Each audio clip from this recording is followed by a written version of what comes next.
May I come in, sir? Yes, come in. Good morning, sir. Good morning. Please be seated. Thank you, sir. Are you vaccinated? Yes, sir. Fully vaccinated? Yes, sir. No symptoms of COVID? No, sir. You may remove your mask. Okay, thank you, sir.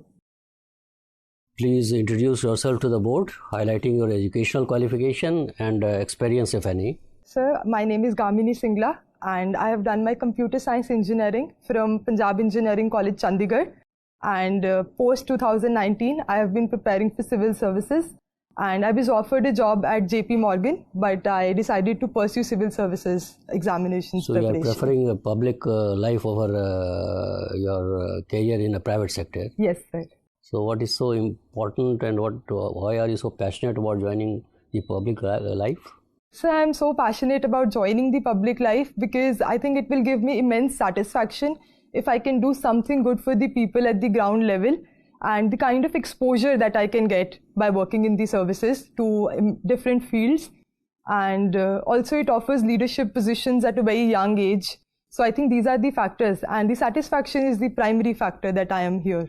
Okay, Gamini, today is Panchayati Raj Day. Are you aware of the fact that Panchayati Raj institutions were celebrated on this day only?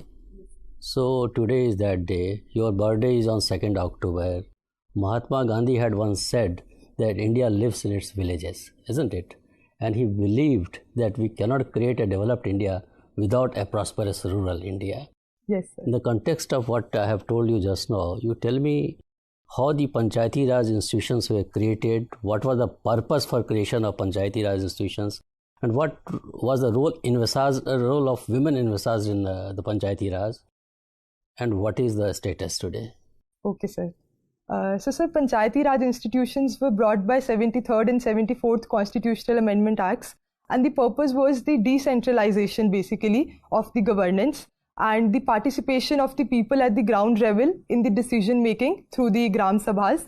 And it also led to women empowerment because it led to reservation of 1/3 of the reservation was given to women at the Panchayati Raj institution levels. What are 3 tier institutions of Panchayati Raj? So one is the village Gram Panchayat at the village level, then is the block level, and then is the Zilla Parishad at the Zilla level. What is the role of the panchayats at these 3 levels? Briefly tell me. Okay, sir. Sir, at the village level, the role is to involve people in the decision making, to hold Gram Sabhas, and there are also some taxation powers which are given to the Gram Panchayats, Panchayat heads. And sir, at the block level, it's also about the coordination of the activities of different departments. And at the district level, it's like, again, the coordination of the activities of the block and managing the district as a whole and carrying out the district administration in different spheres. One of them can be disaster management and like this. Okay, wonderful. You tell me there was a reservation also given to the women in local self-government at the level of Panchayati Raj institutions. And the primary purpose was, according to me, 3. Number 1 was economic welfare of women and children. And other was participation of women in public life and empowerment of women as individuals. So have we achieved on those parameters?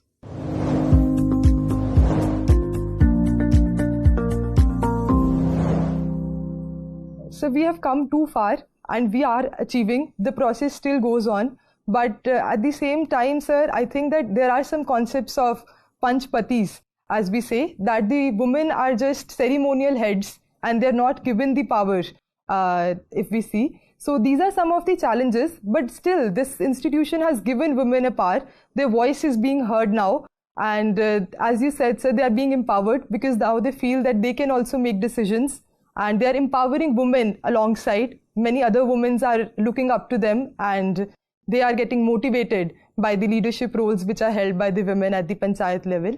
So I think it has been a success, but the steps need to be taken further to improve it. Can you give any example of women doing wonderful work at the local level, at the panchayat level? So there are multiple women, but now... so name a few, if you are able to recollect. So at this moment I am unable to recall, but I've studied about some. Okay, you are from Punjab. So how many villages are there in Punjab and where Panchayati Raj institutions, I mean, how many institutions are there, panchayats and all? Any idea? How many villages for that matter to begin with? So I'm unaware of the number of villages, but I know the number of districts that we have in Punjab. So do you think that number one, Panchayati Raj institutions, is it a three-tier Panchayati Raj institution in Punjab or otherwise?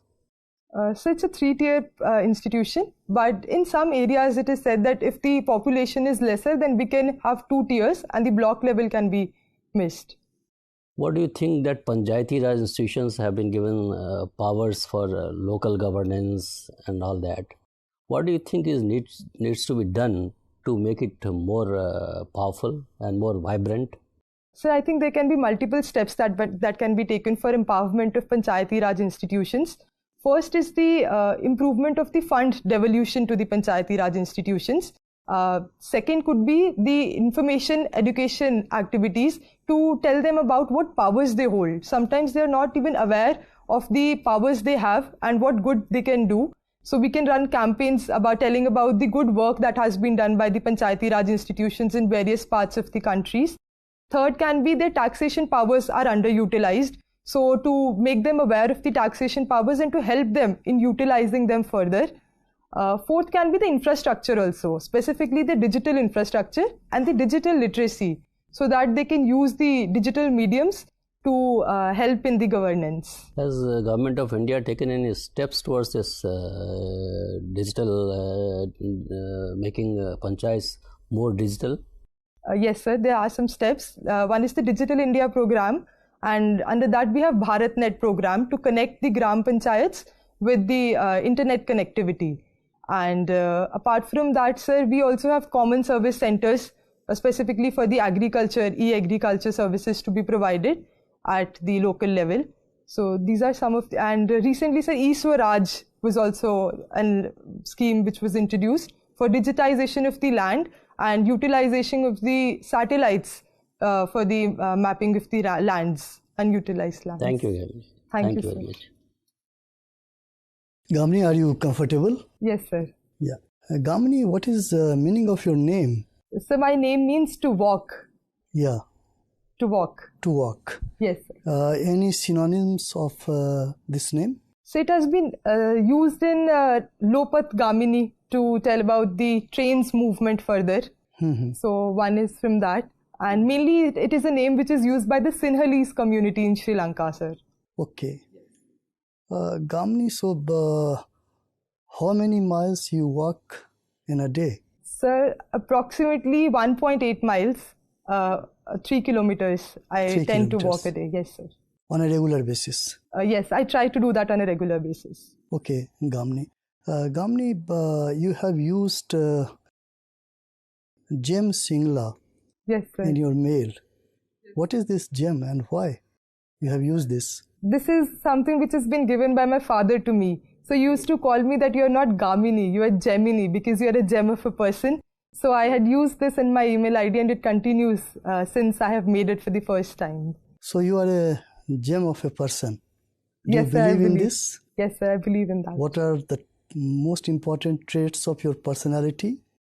So one is that I'm a compassionate and a very empathetic human being. I can understand the needs of the other persons and I can go an extra mile to help them further. Second, sir, I am a very honest person. So I believe in my moral uprightness and whatever moral values that my parents have given me. So I believe in them. So second is that.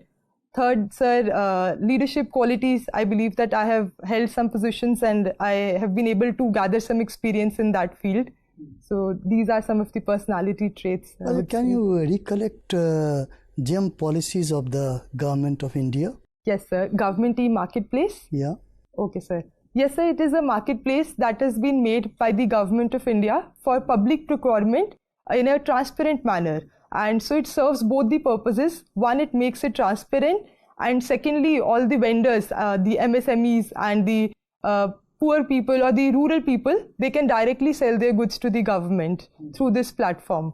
So I think it serves a twin purpose. What is the current status of women empowerment in India? So women empowerment, we can look from multiple angles. So if we have to look from the labor force participation rate, that unfortunately has declined in the past. But on the other parameters like IMR and MMR, maternal mortality rate, and on the health factors, through various schemes we have improved. And the sex ratio also continues to improve, but we need to take further steps in that as well. And fourthly, so political empowerment. So we see more women entering the political arena, and even in the Lok Sabha, now we have the maximum number of women till now. And so I think, yes, the conditions are improving, but to make women financially independent, we need to take more steps. This year, what was the motto of International Women's Day? So I've read about it, but right now I cannot recall. I'll read about it, sir. Okay, no problem. Do you have any idea about Nirbhaya Fund? Yes, sir. What is the current status of this fund? So I know that this fund was made for the safety of the women and to fund the activities related to the women. But currently I'm not sure about what is the corpus of the fund and what is the exact fund that has been allocated. I'll have to read more about it, sir. Okay. And what about de-Brahmanization? Are you aware of this concept? De-Brahmanization? De-Brahmanization? Yeah, because you are a student of sociology. Yes, sir. Yes. So, sir, de-Brahmanization is a concept which is opposite of Sanskritization. So, it is believed that now the Brahmins and some of the upper castes are also seeking their reservation and also seeking for the political and for the social empowerment. Okay. You don't remember the sociological theory regarding de-Brahmanization? Yes, sir, I will have to read about it. You'll have to read about it. Yes. No problem. You have used the term Sanskritization. Yes. Can you recollect names of some of the castes who have Sanskritized themselves? Yes, sir. One is the Nonias community. They have Sanskritized. So right now I'm able to recall. You are not these able two to recollect. others. Okay. Sir. No problem. Related to that, just in one sentence you can reply it, that in most of the cases of Sanskritization, the castes generally opt for or they try to imitate the lifestyle of Kshatriyas, not the Brahmins. Why? So because one, they feel closer to the lifestyle of the Kshatriyas because the Brahmanical lifestyle is believed to be very strict and their lifestyle is very strict. So they believe that it is easier to attain the status of Kshatriyas. And secondly, also because it's a warrior class and it is indirectly a political class which has the power in its hands. So second reason could be that. Damni, last question from my side. There is a book by M. S. Srinivas that is cast in modern India. And in the present scenario or context, when we observed Indian society, or particularly the urban society of India, we find that caste is dying. What is your opinion? Yes, sir. I think that in certain aspects, caste is dying. For example, in the ritual aspects, like interdining is the norm. Professionally also, the barriers have been broken. But in some areas, it stays constant. Like in the marriages, intermarriages are still less. They are happening, but still intercaste marriages are not the norm. And in some areas, sir, caste has increased, like in the political sphere. So we see more caste in politics has increased, and even the caste associations and the people's participation in the caste associations, that continues to increase. Okay, thank you, Gamini. Thank you, sir. Gamini, you like public speaking. Yes, sir. Suppose you would be posted as a spokesperson to the Ministry of External Affairs. How you will address the press regarding the ongoing Russia-Ukraine war? So I will go ahead and keep my opinion, India's opinion, in front of the press, claiming that India has always stood for the peaceful dialogue and the peaceful resolution of the disputes through dialogue. And secondly, we are always going to keep our strategic autonomy ahead of everything. And thirdly, that we are ready for any kind of truce and we are ready to facilitate any kind of dialogue between the two. And India does not abide by the unilateral sanctions of any country. So if there are any international sanctions backed up by UN, so India is going to abide by that. So I will make it clear that we stand for peaceful resolutions. Okay.